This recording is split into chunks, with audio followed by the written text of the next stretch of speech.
సంక్రాంతి రోజున సంక్రాంతి పండక్కి ఒక సందేశాత్మకమైనటువంటి సినిమాని అందివ్వడం జరిగింది.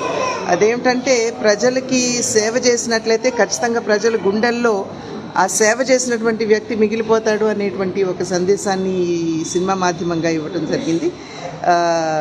ప్రజాసేవే పరమావధిగా ముందుకు వెళ్ళినట్లయితే ఖచ్చితంగా ప్రజలు ఏ విధంగా పూజిస్తారు అనేటువంటి విషయాన్ని డాకు మహారాజ్ మాధ్యమంగా తెలియజేయడం జరిగింది.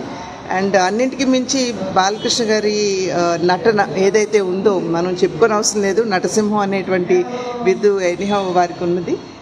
అది ఒక రకంగా ఈ సినిమా మాధ్యమంగా మరి ఒక్కసారి ఆవిష్కృతమైందని చెప్పి భావిస్తూ ప్రజలకి ఇంకొకసారి సంక్రాంతి శుభాకాంక్షలు తెలియజేస్తూ బాలకృష్ణ గారికి నా అభినందన తెలియజేస్తున్నాను. బాబీ గారికి కూడా నా అభినందన తెలియజేస్తున్నాను. చిత్ర నిర్మాతకి, చిత్ర యూనిట్కి, ప్రతి ఒక్కరికి కూడా పేరు పేరున నా అభినందన తెలియజేస్తున్నాను.